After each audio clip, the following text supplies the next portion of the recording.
कानून का शासन पालन करना भी जानते हैं, पालन करवाना भी जानते हैं।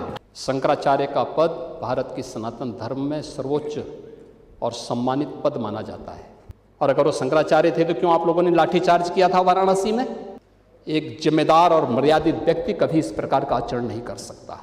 समाजवादी पार्टी बार बार एक झूठ को दोहराने का प्रयास करती है अनावश्यक रूप से, यानी जो मुद्दा नहीं था उसको जानबूझ करके मुद्दा बना करके और उसके माध्यम से जो चीजें प्रयास किया गया। मैं कहता हूं, क्या हर व्यक्ति अपने लिए मुख्यमंत्री बनकर के प्रदेश के अंदर घूम जाएगा? कोई भी मंत्री का बोर्ड लगा करके घूम जाएगा? कोई भी समाजवादी पार्टी का राष्ट्रीय अध्यक्ष बनकर के कोई घूम जाएगा? एक सिस्टम है, एक व्यवस्था है। भारत के सनातन धर्म की भी यही व्यवस्थाएं हैं।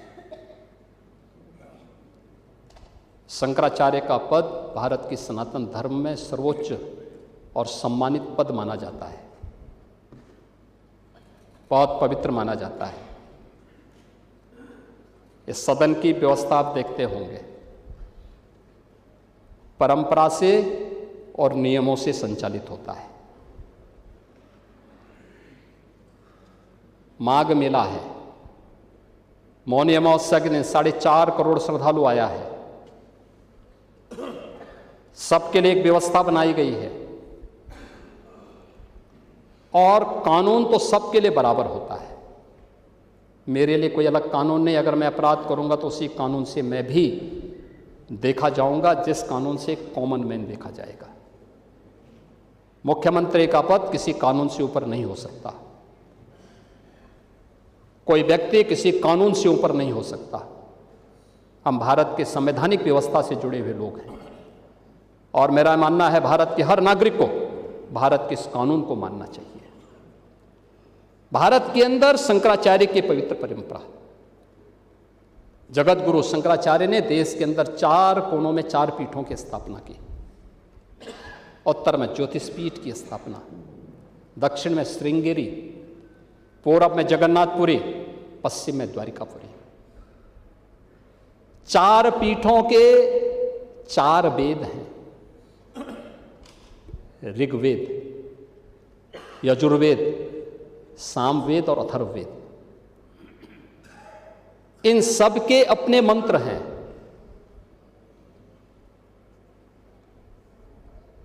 ऋग्वेद, इसका मंत्र प्रज्ञानम ब्रह्म, ये प्रज्ञा ही ब्रह्म है, ये इसका मंत्र है। क्योंकि बुद्धि की पवित्रता पर ऋग्वेद ध्यान देता है। यजुर्वेद अहम ब्रह्मास्मि, ये इसका मंत्र है,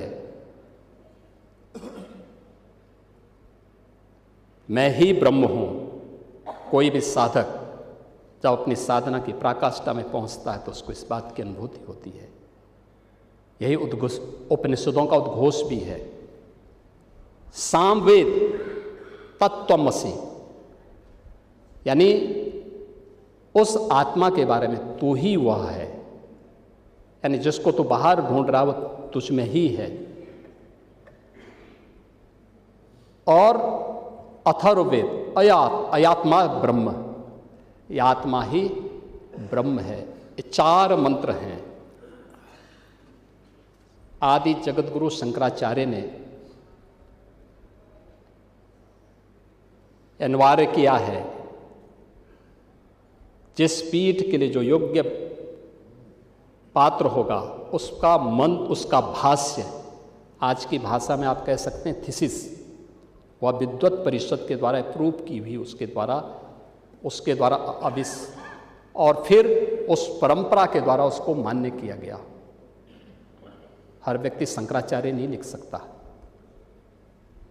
हर व्यक्ति हर पीठ के आचार्य के रूप में जाकर के जहां तहां वातावरण खराब नहीं कर सकता। उन मर्यादाओं का पालन सबको करना होगा। और अगर वो शंकराचार्य थे तो क्यों आप लोगों ने लाठीचार्ज किया था वाराणसी में? क्यों एफआईआर लॉन्च किया था? आप नैतिकता की बात करते हैं। 4.5 करोड़ श्रद्धालु जहां पर आए हों,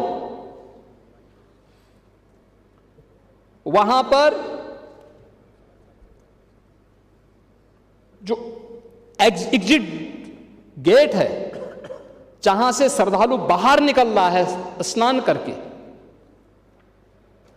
उस द्वार, उस पेंटून से, उस मार्ग से किसी को बाहर निकलने का कोई वो नहीं, क्योंकि उससे अंदर जाने का कोई प्रयास करता है तो एक नए स्टैम्पेड को जन्म देता है, वहां पे नए भगदड़ को जन्म देता है, श्रद्धालुओं के जीवन के साथ खिलवाड़ करता है।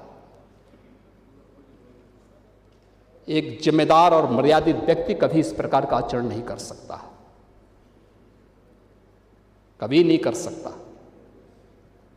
आपको पूछना है, सपा के लोग पूछें, लेकिन हम लोग मर्यादित लोग हैं, कानून का शासन पर विश्वास करते हैं, कानून का शासन पालन करना भी जानते हैं, पालन करवाना भी जानते हैं, दोनों चीजों को एक साथ लागू करवाना जानते हैं।